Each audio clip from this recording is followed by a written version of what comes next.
क्यों कोहनी टकराने पर दर्द की बजाय करंट लगता है, और सब कुछ चिपकाने वाला फेविक्विक अपनी ट्यूब में क्यों नहीं चिपकता, और डॉक्टरों की हैंडराइटिंग इतनी खराब क्यों होती है, और आखिर आजकल के इतने एडवांस रोबोट्स भी I am not a robot captcha को एक्सेस क्यों नहीं कर पाते हैं, और शराब पीने के बाद लोग इंग्लिश क्यों बोलने लग जाते हैं। तो चलिए जानते हैं 15 इंटरेस्टिंग फैक्ट्स जो 80% लोगों को पता नहीं होगा। पर उससे पहले चैनल को सब्सक्राइब करो ताकि हमारे परिवार भी थोड़ा बड़ा हो सके, और वीडियो पसंद आए तो लाइक मारो। तो चलिए फैक्ट्स की गाड़ी स्टार्ट करते हैं। नंबर 15, क्या आपने कभी सोचा है कि ज्यादातर कैमरा काले रंग का ही क्यों होते हैं?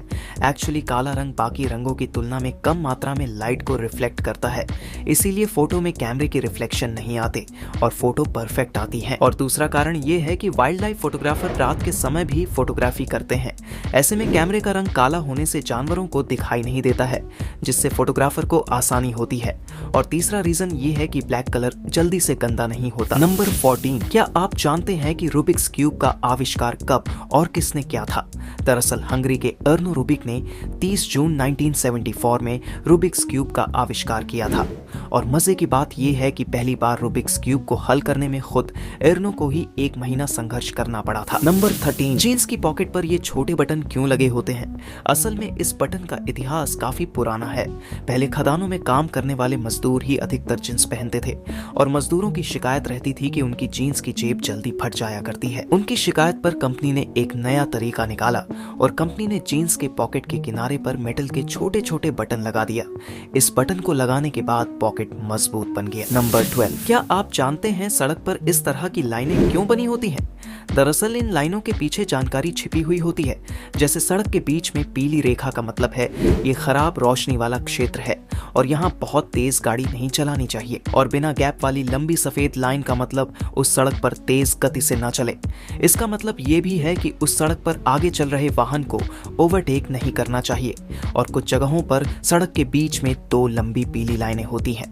इसका मतलब है कि ये एक खतरनाक इलाका है। नंबर 11, आपने कभी सोचा है कि स्कूल, कॉलेज और ऑफिस संडे ही क्यों बंद रहता है? दरअसल रविवार की छुट्टी की कहानी मजदूरों से जुड़ी है।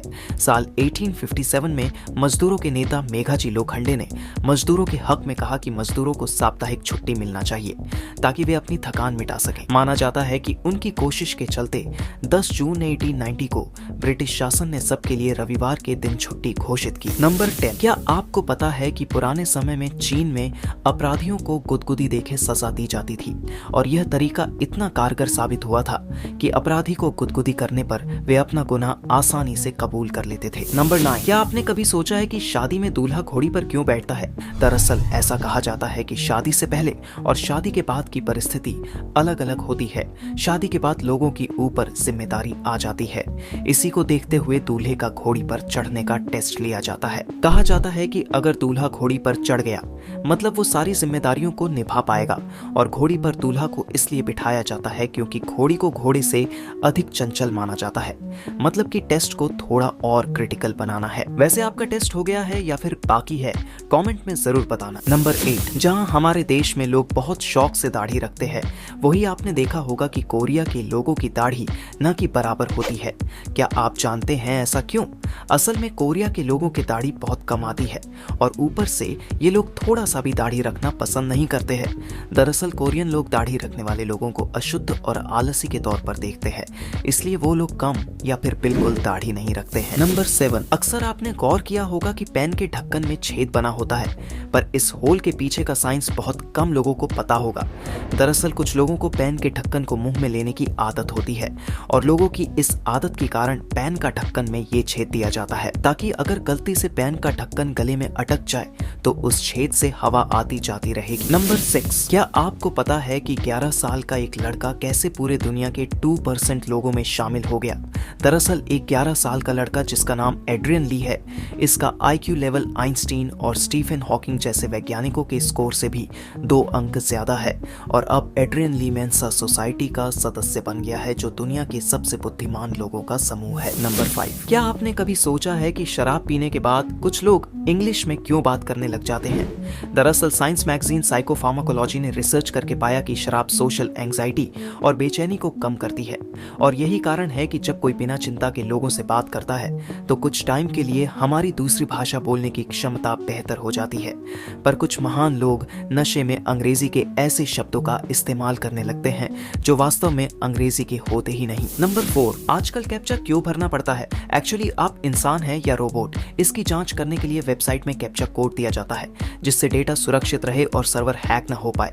पर क्या आपको पता है कि आजकल के इतने एडवांस रोबोट्स भी I am not a robot captcha को एक्सेस नहीं कर पाते हैं। दरअसल ये इसलिए क्योंकि रोबोट्स को इसके लिए तैयार नहीं किया जाता है। दूसरे शब्दों में कहे तो रोबोट्स में कैप्चा पास करने के लिए कोडिंग फीड नहीं की जाती है। नंबर 3, डॉक्टरों की हैंडराइटिंग इतनी खराब क्यों होती है? दरअसल डॉक्टर्स हर दिन न जाने कितने अलग अलग प्रिस्क्रिप्शन लिखते हैं। इस हिसाब से उनका लिखने का काम बहुत ज्यादा होता है, लिहाजा कम समय और हड़बड़ी की वजह से डॉक्टरों की लिखावट खराब हो जाती है। इसे एग्जाम्पल के साथ देखें तो आप थोड़ा याद कीजिए, स्कूल में एग्जाम्स के टाइम पेपर लिखने की शुरुआत में आप अच्छी हैंडराइटिंग से करते थे, लेकिन पेपर खत्म होते होते आपकी हैंडराइटिंग भी खराब हो जाती थी क्योंकि आपके हाथों की मांसपेशियां लास्ट तक आते आते थक जाती थीं और इसलिए लिखावट खराब हो जाती थी। नंबर 2, फेविक्विक जैसा ग्लू अपनी ट्यूब में क्यों नहीं चिपकता? दरअसल फेविक्विक के ट्यूब को अच्छे से सील किया जाता है ताकि ग्लू के साथ ट्यूब के अंदर मौजूद पानी भाप बनकर ना उड़े। ट्यूब में ग्लू और पानी मिले रहते हैं इसलिए वो सूखता नहीं है, पर फेविक्विक का ढक्कन खुला छूट जाए तो कुछ देर बाद ग्लू सूखकर ठोस हो जाएगा और ट्यूब के अंदर ही चिपक जाएगा क्योंकि तब ग्लू में से पानी भाप बनकर उड़ जाता है। नंबर 1, कोहनी टकराने पर करंट क्यों लगता है? एक्चुअली कोहनी की जिस हड्डी के टकराते ही हमें करंट जैसा महसूस होता है उसे अल्नर नर्व कहते हैं। दरअसल अल्नर नर्व का काम दिमाग से मिलने वाले सिग्नल को शरीर के बाकी अंगों तक ले जाना होता है और इस नर्व का ज्यादातर हिस्सा हड्डियों और जोड़ों के बीच सुरक्षित होता है, लेकिन कोहनी से गुजरने वाला हिस्सा केवल त्वचा और फैट से ढका होता है और इसीलिए कोहनी किसी चीज से टकराती है तो सीधा इस नर्व पर झटका लगता है और हमें करंट जैसा फील होता है। तो फैक्ट्स के गाड़ी को यहीं पर ब्रेक मारते हैं, पर जाने से पहले चैनल को सब्सक्राइब जरूर करना। मिलेंगे नेक्स्ट वीडियो में कुछ और फैक्ट के साथ।